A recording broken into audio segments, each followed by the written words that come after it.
The moon cast a pale light on the deserted streets. The singing led me towards the forest, its melody growing more sorrowful with each step.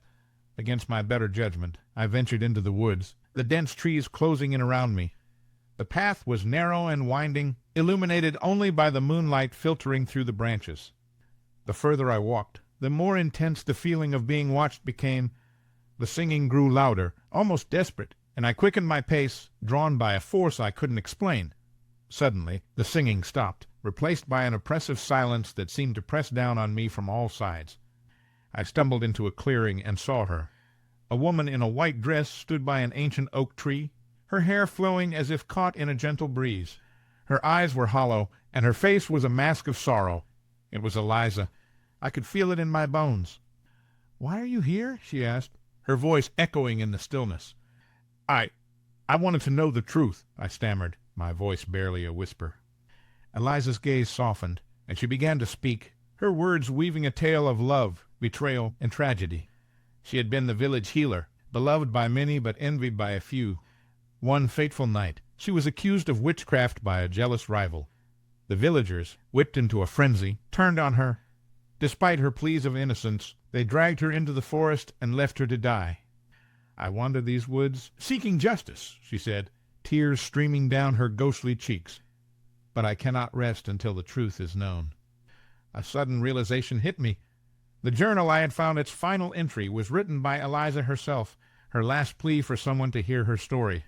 Determined to help her find peace, I promised to reveal the truth to the world. "Thank you," she whispered, her form beginning to fade. "Remember, the truth will set you free." With those words, Eliza vanished, and the forest returned to its eerie silence. I retraced my steps, my mind racing with the weight of the promise I had made. As I emerged from the woods, the first light of dawn was breaking over Cedar Hollow. Back at the inn, I found Mr. Jenkins waiting. His eyes were knowing, as if he had expected this outcome. "You saw her, didn't you?" he asked quietly. I nodded. "She told me everything. I have to tell her story." Mr. Jenkins sighed, a mixture of relief and sadness on his face. "Many have tried to bring her justice, but none have succeeded. Be careful, Alex. The truth can be a dangerous thing."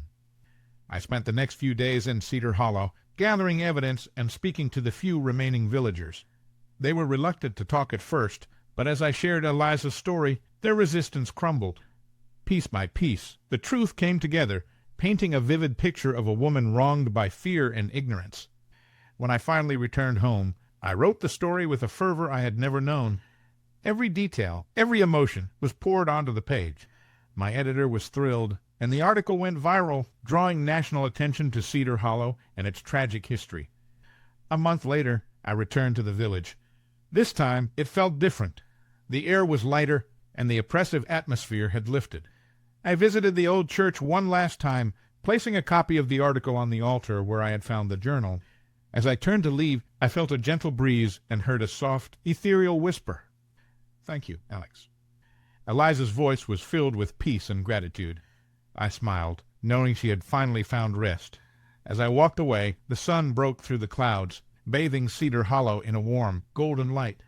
The village might have been haunted by its past, but now it had a chance to heal and move forward. And so did I. The experience had changed me, opening my eyes to the unseen and the unheard. I was no longer a skeptic. I had witnessed the power of truth and the enduring spirit of those who seek it. Cedar Hollow was a place of ghosts and whispers, but it was also a place of redemption and hope. And that, I realized, was the real story worth telling.